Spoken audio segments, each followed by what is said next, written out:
During my corporate career, I learned some amazing lessons from just some great leaders.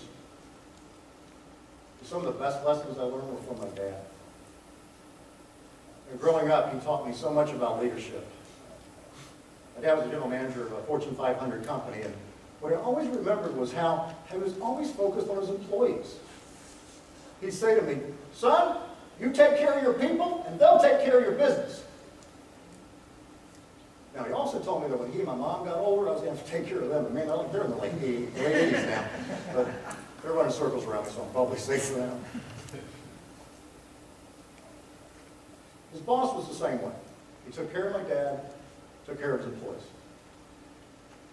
And I really believe that they worked harder for him as a result. They had to. It's the law. It's the law of reciprocity. You know, when you do something for somebody else, it just creates this desire to return the favor. It's human nature. I remember when I first met my dad's boss, he was this really serious and intimidating looking guy. I mean, I was scared. I don't know if he felt that power or what, but if his financial worth could have been measured in the clothes he was wearing, I mean, he was loaded. In today's language, you know, he was all about the bling, right? He wore these handmade silk suits and these white starched shirts with the French cuffs. You could see those sparkly, shiny diamond cufflinks. And he had these highly polished, exotic animal skin shoes that I'm sure have landed on a endangered species list since, you know.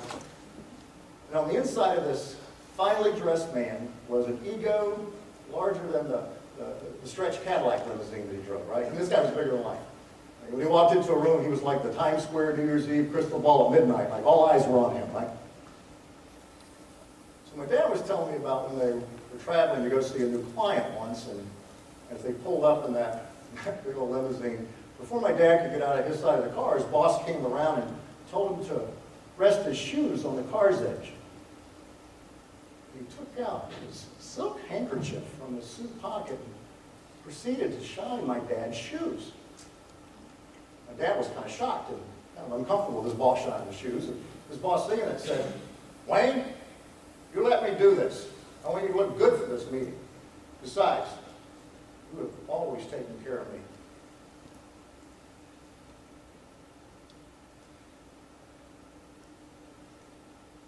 It wasn't 2 years later that my dad got really sick, and he couldn't work again. He had some neurological problem. And his boss sent him to all the top specialists all over the country.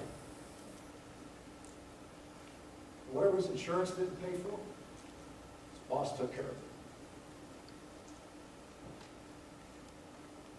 He even kept my dad on full salary for 2 years. He didn't have to do that. But he cared about my dad, and he believed it was the right thing to do. So how do you think the rest of the employees felt about working for this man when they saw how he was taking care of my father? You think they worked harder? You think they were dedicated, loyal, committed? You think it affected their own leadership style? You bet it did.